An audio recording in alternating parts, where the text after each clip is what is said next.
Тажик тараптын жоготуулары жөнүндө кандай маалыматтарыңыз бар? Тажик тараптын жоготуулары жөнүндө кече гана Тажикстандын тышкы иштер министрлиги биринчи жолу билдирүү жасап, Кыргызстан менен чек арада болгон жаңжалда 38ден ашуун адам каза тапканын маалымдады. Бирок Тажикстандын Демократиялык партиясы өз эсебин келтирип, чырда 60 киши набыт болгонун, жүздөгөн адам жаракат алганын билдирди. Чырды кыргыз тарап баштады дегенде тажик тарабы кандай далилдерди келтирип жатат?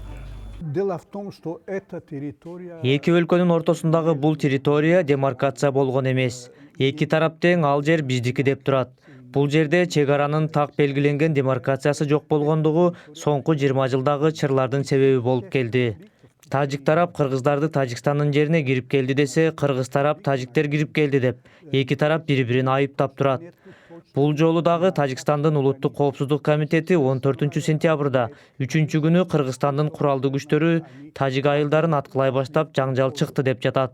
14-сентябрдагы окуяда кыргыз тарабы тажик чек арачылары кирип келген эле жооп кылышканы кабарланган.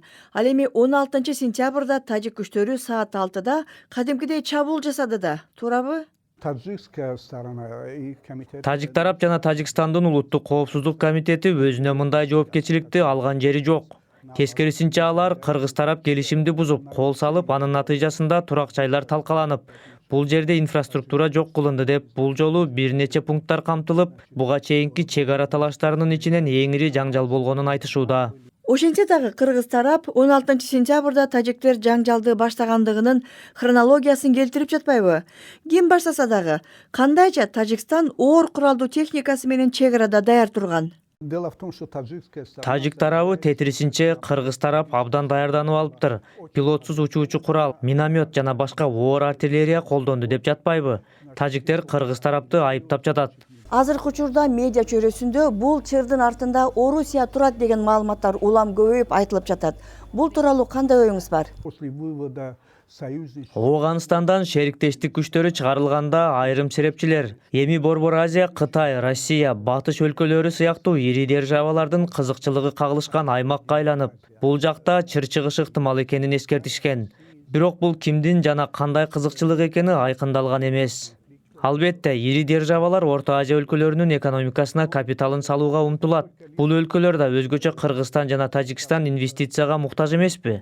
Себеби алар орус экономикасына көз каранды. Көптөгөн мигранттары ошол жакта иштеп жүрөт. Ушул чатактан улам Тажикстандын Тоолу Бадакшан районунда башка аймактарында дагы президент Рахмонго каршы нааразылык күчөдү деп айтылып жатат. Бул оппозициялык маанай канчалык күчтүү? Тажикстанда демократиялык институттар Кыргызстандагыдай өнүккөн эмес. Ал жерде бир нече президент алмашып шайлоолор болуп келет. Тажикстанда болсо атуулдук согуш бүтүп, тынчтык орногондон бери бийликте Эмомали Рахмон эле болуп келатат. Ал бийликти минип алды деп сындар айтылып эле келет. Бирок ал жерде оппозиция алсыз. Андыктан Эмомали Рахмонду кетирүү же кезексиз шайлоо өткөрүү кыялы бул жерде ишке ашпайт.